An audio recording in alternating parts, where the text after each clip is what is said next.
MS Dia Preview, informação até você.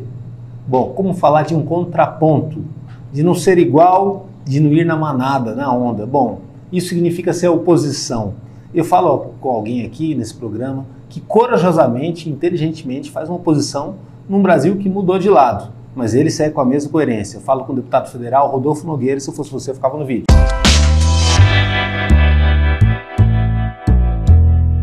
Seja bem-vindo, que bom ter você aqui e principalmente trazer notícias para a gente aqui do Mato Grosso do Sul sobre Brasília, sobre esse mandato aí, que é um mandato corajoso, como eu disse na abertura, e de muita responsabilidade, né?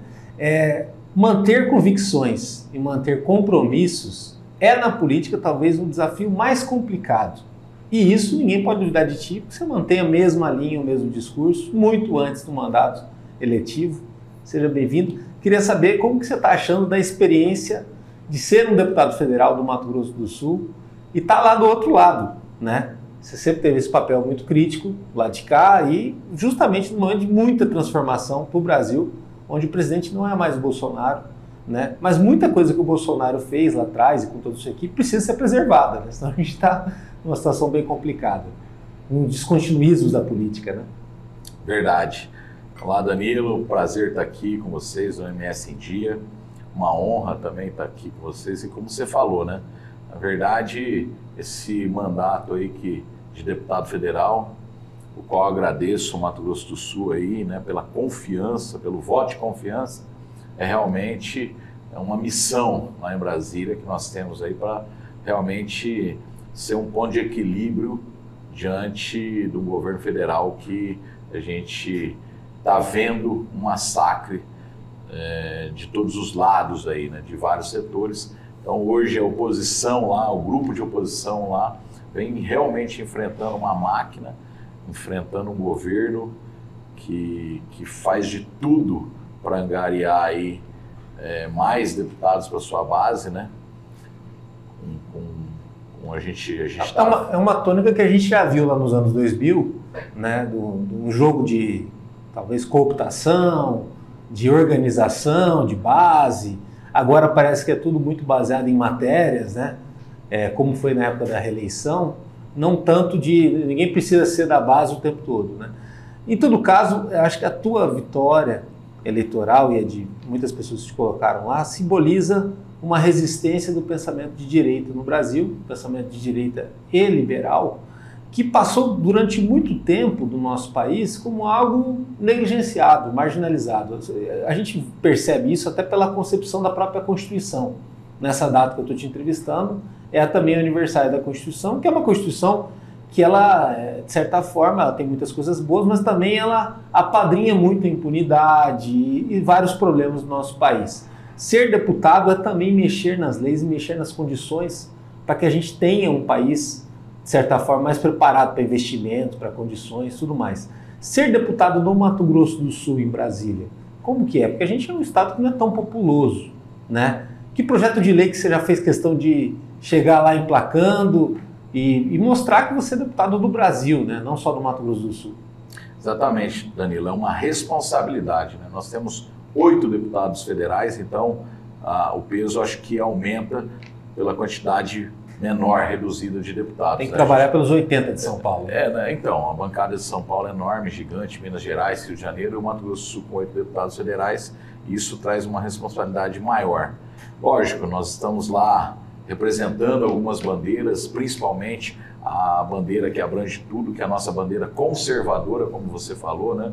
Eu vejo que as pautas conservadoras foram trazidas de volta para a sociedade com o início do mandato do presidente Jair Bolsonaro, já na campanha, ele pregando, né, Deus, Pátria, Família e Liberdade. Foi uma grande batalha para a gente trazer isso. Eu acho que hoje, o maior legado do nosso presidente, nosso eterno presidente Jair Bolsonaro, é essa marca nas pessoas, na sociedade, né? O civilismo que voltou e principalmente a consciência política, né, nas mulheres, até as crianças hoje falam em política, né? Ninguém sabia quem que era ministros do Supremo Tribunal em governos anteriores, ninguém sabia quem eram os deputados federais. os senadores. Então isso é muito importante porque realmente, como você falou, é o Congresso Nacional que tem a prerrogativa de legislar, embora está sendo confrontado por outro poder, mas somos nós que criamos as leis, tão importantes para o cidadão viver o dia a dia. Né? E a Constituição Federal hoje, que é a nossa Carta Magna, nossa lei maior, e hoje o Congresso Nacional tem o dever de ser o guardião dessa Carta Magna, tão esquecida por alguns poderes aí que a gente está vendo. Então, realmente, eu tenho vários projetos de leis, muitos ligados. Eu pergunto para o senhor, porque assim, tem aquela questão que muita gente, às vezes por timidez, entra em Brasília no primeiro mandato, demora-se anos para poder apresentar um projeto de lei, apresentar ideias, aí faz todo aquele rito de esperar uma chance em alguma comissão, fazer a influência local, para depois começar a apresentar ideias. Sim. Sendo que muitas vezes assim, a população, principalmente quem te elegeu, tem essa pressa de posicionamento. Né? E o Bolsonaro mostrou que não precisa pedir licença para ninguém. Né? Em 2018, ele não aparecia nas pesquisas, depois ele não tinha dinheiro, ele não tinha como concorrer, ele não tinha tempo de TV e chegou lá e venceu. E vale a pena citar o Bolsonaro, porque se no Mato Grosso do Sul o Bolsonaro teve uma forte influência, uma grande votação e elegeu muita gente também, talvez a matriz de tudo isso foi você, né? Que lá atrás foi um dos primeiros caras a recebê-lo, a conversar com ele, a organizar a base, o partido para ele aqui, né? Partido que fala as condições políticas, sim, né? Mais. E pensou até muito nos outros e pouco em você, né? Na questão, naquele momento. Na verdade, assim, Danilo, eu tenho uma luta contra o PT e contra o Lula há muito tempo, né? A gente vinha fazendo campanha no interior do estado e em alguns lugares, vários lugares do estado, contra o PT e sempre votando nos candidatos que representavam o antipetismo. Na verdade, eram partidos que também eram de esquerda, mas que lançavam os candidatos que concorriam contra o PT. Então a gente sempre votou no vamos falar assim, no mal menor. No setor produtivo, pelo menos. E assim, a nossa luta realmente foi baseada num Estado conservador, né, de livre mercado. E hoje, né, a gente sabe que 2018, contando um pouquinho dessa história, né, conheci o presidente em 2014 e logo falei para ele, se o senhor sair candidato, eu vou fazer campanha de graça para o senhor, e assim foi o Brasil inteiro fazendo. Em 2018, ele veio realmente para a campanha, entramos no PSL na época, ele me convidou para ser candidato, né? Eu achei que não seria o tempo, mas com certeza o cavalo passou traiado aquele ano, mas a gente sempre pensando no objetivo maior, que era a eleição do presidente Bolsonaro. Até então, uma eleição impossível, como você falou. Tão impossível que ele levou uma facada. Exatamente. No meio do pleito eleitoral, só isso. Assumimos o PSL aqui em 2018, elegemos, né, uma senadora, 2 deputados federais, 2 deputados estaduais, né, e a gente tem essa caminhada já junto com o presidente. Fiquei no governo do presidente lá em Brasília e voltei para ser candidato a pedido dele. Né, e com essa missão realmente muito importante de representar o Mato Grosso do Sul, mas o Brasil inteiro, né, porque nós estamos, uma lei lá, não é uma lei específica para o Estado, é para o país inteiro, né, então nós estamos representando nossa nação. E em 2018, possivelmente, se o seu nome fosse colocado à disposição da população, certamente você venceria, independente do cargo, ou para, não sei para governador, mas até para governador acho que seria possível, né? Porque na época você tinha o Reinaldo com uma rejeição enorme, né? E o Odilon acabou esfarelando nos debates. Então a direita ela podia até ter lançado um candidato a governador, coisa que lançou depois de 2022. É até um exercício de imaginação, mas você participou do mandato de Jair Bolsonaro, né? Ter sido deputado naquela época, tudo bem que teve a pandemia, poderia ter ajudado muito o Brasil, né? Eu pergunto isso porque hoje tem, às vezes, muitas coisas que foram identificadas naquele período que são aplicadas hoje, né? Inclusive, por exemplo, essa questão da CPI, do MST e toda a trincheira que vocês estão travando com relação a isso, né? Porque se não cuidar, tudo volta a ser como era antes, principalmente as coisas mais complicadas, né? Exatamente, Danilo. Você vê o governo do presidente Bolsonaro prezou muito pelo direito de propriedade, né? É uma das bandeiras que a gente tem levantado lá no Congresso Nacional. Eu tenho certeza que eu, como deputado federal, no mandato do presidente Bolsonaro, acho que o MS teria ganho bastante coisa, né? Que a gente ia lutar bastante. Mas eu vejo também a importância da gente estar hoje nessa missão de ser oposição e segurar, né, realmente um canhão que está mirado sobre o agronegócio, sobre os conservadores, sobre as pautas conservadoras hoje, né, na Câmara e também no Supremo Tribunal Federal. Nós estamos vendo aí o Supremo legislar em cima do marco temporal, né, que é vamos falar assim, já era uma matéria pacificada, resolvida até pelo próprio Supremo Tribunal Federal, e hoje eles voltam a revirar o marco temporal, derrubando pelo Supremo. E hoje o Congresso Nacional, depois de mais de 15 anos, pelo PL 490, que fala sobre o marco temporal de terras indígenas e demarcações, foi votado, aprovado pela Câmara do Senado, e agora nós estamos nessa batalha. E a gente entende, né, que várias outras decisões, como o aborto, como a liberação de drogas, como a terra produtiva, que agora o Supremo Tribunal Federal também deu uma decisão, trouxe uma decisão que ela, mesmo ela sendo produtiva, mas que não cumpra a sua função social, ela pode ser desapropriada, ou seja, alvo de desapropriação, e até uma carta aberta aos movimentos sociais MST voltarem com essa invasão, com essa força, né, em terras produtivas. Então nós temos realmente um retrocesso em alguns direitos constitucionais, como é o direito de propriedade, que é uma cláusula pétrea na nossa Constituição Federal, e isso nós estamos lá travando verdadeira batalha. Eu tenho um PL 4357 apresentado na Câmara, um projeto de lei que proíbe a desapropriação de terra produtiva e que nós acreditamos, a Frente Parlamentar da Agropecuária e a bancada, né, do agro, lá no Congresso Nacional, nós acreditamos fielmente que uma propriedade produtiva ela já cumpre totalmente sua função social. Ela produz alimento na mesa do brasileiro, ela traz um giro na economia com 30% do PIB nacional, PIB brasileiro, e além do mais, ela contribui para a geração de empregos. Hoje o agronegócio, ele abre 28 milhões de postos hoje de empregos no Brasil, ou seja, 1/3 de todo o Brasil está empregado no agro diretamente. Então, Danilo, é um setor que tem que ser zelado, tem que ser cuidado. O governo federal tem realmente feito políticas públicas para acabar com o agronegócio. Nesse ponto que eu quero chegar. O Brasil, até pouco tempo atrás, ainda continua bastante, apesar da mídia não focar nisso, muito dividido. E você tem dois lados, né? Um lado venceu a eleição de uma maneira, cabe aí muita desconfiança para muita gente, mas venceu a eleição, tomou posse.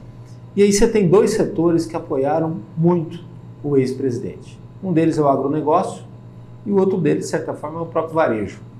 O varejo tomou um tiro de 12 na testa com a reforma tributária, com o que ainda está para vir.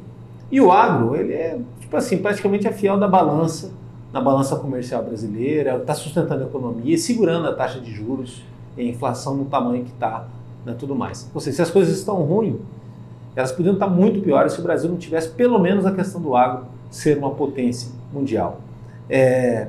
A gente tem ao lado do nosso país alguns exemplos não muito bons. A Venezuela, né, onde para abastecer o carro é super barato lá, mas eles não têm condição de vida em outras coisas. De ter o carro. De ter o carro. E até de muita gente vazando ali, indo embora do país e tudo mais. E agora, recentemente, 1/3 da população da Venezuela já foi embora. É uma migração enorme. É uma coisa assim que daqui a alguns anos vai ser estudado como um fenômeno muito triste, né, num país que era um dos maiores produtores de petróleo no mundo, no Caribe e tudo mais. Aí você tem a situação da Argentina, né, onde na Argentina, de cada 10 argentinos, você tem 4 que estão no setor produtivo, 3 que estão no setor produtivo, e o agro da Argentina sofre muito ainda para sustentar tudo que o governo tenta fazer com o populismo, né? Eu sei que você tem que ser motivado pelo seu nacionalismo, né, pela força de vontade de estar lá e também de toda a esperança que os eleitores te colocaram. Mas também te movimenta, te move um pouco o medo da gente não mudar muito o status do Brasil do que ele é hoje? Existe também um pouco isso? Brasília pensa isso ou não? É praticamente um devaneio. Porque por esses países, a noção que a gente tem, ou conversando, tem muita gente aqui que é argentino, que é venezuelano. Eu pergunto, e aí? Foi sempre ruim assim? Não, há 10 anos atrás estava muito bom. Mas foi de uma hora para outra? Não, foi aos poucos. Esse é o problema também se a gente passar por uma tragédia parecida. E o Brasil ele não economiza nas coisas, o Estado é muito grande. Né? O Estado nunca dá conta, ele nunca respeita suas metas, ele é muito grande e no fim das contas fica para alguém pagar essa conta aí, que é com os impostos. Parece que a gente estava até caminhando numa jornada diferente nos últimos anos, mas parece que voltou tudo a ser na linha do que era e o final nunca é bom. Isso daí. Existe esse debate assim, de preocupação com o futuro do Brasil, o temor um pouquinho da gente repetir o que já aconteceu aqui na América Latina? Danilo, existe sim, né? Principalmente a oposição hoje debate muito esse tema, né? E a gente está vendo algumas coisas, por exemplo, o aborto ele não tem voto. Tem vários projetos na Câmara mas é capaz sobre de passar. O aborto, mas não tem voto para passar, porque é uma pauta que a grande maioria do Congresso Nacional é contra. A liberação de drogas também. Aí parece que orquestrado com o governo, os partidos de esquerda, os partidos PSOL, principalmente, vai lá no Supremo Tribunal Federal e entra com uma ação no Supremo Tribunal Federal. Então as pautas que não conseguem votação na Câmara e no Senado, no Congresso Nacional, eles estão querendo legislar no Supremo Tribunal Federal. E aí a nossa angústia e a nossa luta por trazer de volta a prerrogativa do Congresso Nacional. Ou seja, a Constituição Federal é clara o limite de poderes e cada um tem a sua prerrogativa. A prerrogativa do Congresso Nacional é legislar, não cabe ao Supremo, não cabe ao governo federal. Governar através de decretos ou o Supremo Tribunal legislar na lacuna do Congresso Nacional, não. Se não foi votado ainda, tem vários projetos hoje, o PL 490 ficou tramitando na casa por 15 anos. Então nós sabemos que o Supremo está passando dos limites. Ontem, o presidente da Câmara, Arthur Lira, deu uma declaração nesse sentido, né, que o Congresso Nacional é a casa de leis. O presidente do Senado, Rodrigo Pacheco, agora acampou uma batalha também sobre as nossas prerrogativas. Inclusive, tem um projeto dele contra, na verdade, trazendo uma penalidade para a posse de usuários de droga, a posse de droga. Então ele tem um projeto, um projeto, e que realmente ele é contra a decisão do Supremo Tribunal Federal. Então nós temos que trazer essa prerrogativa para casa e trazer esse equilíbrio dos poderes tão importante para essa democracia que tantos falam, né? E uma pergunta final, com relação ao trabalho primordial também do deputado, que é trazer recursos e ajudar no municipalismo, né? Essa é uma outra linha, uma outra pauta que ela não pode também ser atrapalhada por Brasília e pelas convulsões também, instabilidades que a nossa política tem, né? Porque a cidade pequena aqui do Mato Grosso do Sul, a capital também, né? Ela tem a pressa dela por infraestrutura, por condições e tudo isso não pode ficar travado, né? Senão trava o desenvolvimento local também. Como tem sido esse trabalho aí também da pastinha? Danilo, os deputados de oposição, eles tinham uma sobra de emenda agora, de 2022, que nós não tivemos acesso a essa sobra de emendas, né? As emendas impositivas, que são aquelas destinadas aos parlamentares, né? Teve uma sobra, acho que aqui do Estado, acho que eu fui o único também que eu não recebi, que não recebeu emenda nenhuma.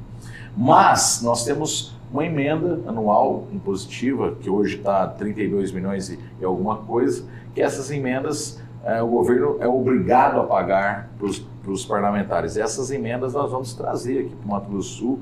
Nós já estamos com vários projetos aí, a gente está analisando, identificando quais são as prioridades de cada município para a gente poder estar. Lógico que é uma quantia que não cobre todos os municípios do estado do Mato Grosso do Sul, mas nós temos 4 anos para a gente fazer essa distribuição e com certeza é muito importante para a vida dos municípios. Nessa semana teve um grande congresso lá de prefeitos lá em em Brasília, a grande reclamação foi a perca do fundo municipal, que o governo Lula acabou praticamente com o fundo municipal aí de verbas. Então a gente sabe que as prefeituras hoje no Brasil inteiro estão precisando de emendas, e esse é o trabalho também do parlamentar. Além de fiscalizar, além de criar leis, né, também trazer as emendas importantes para os municípios. Obrigado. Toda a sorte do mundo em Brasília. Que teu mandato ajude os municípios a ficar mais forte e que siga com a mesma bandeira de coerência aí, que é super importante para ser um contraponto. Exatamente. Nós somos eleitos para essa missão e eu tenho um recado: não vamos desistir do Brasil. Obrigado. E acompanhe o nosso trabalho no www.msindia.com.br. Lá no YouTube tem os cortes, as entrevistas completas e também muita coisa no Instagram, no Facebook da MS em Dia. Até a próxima.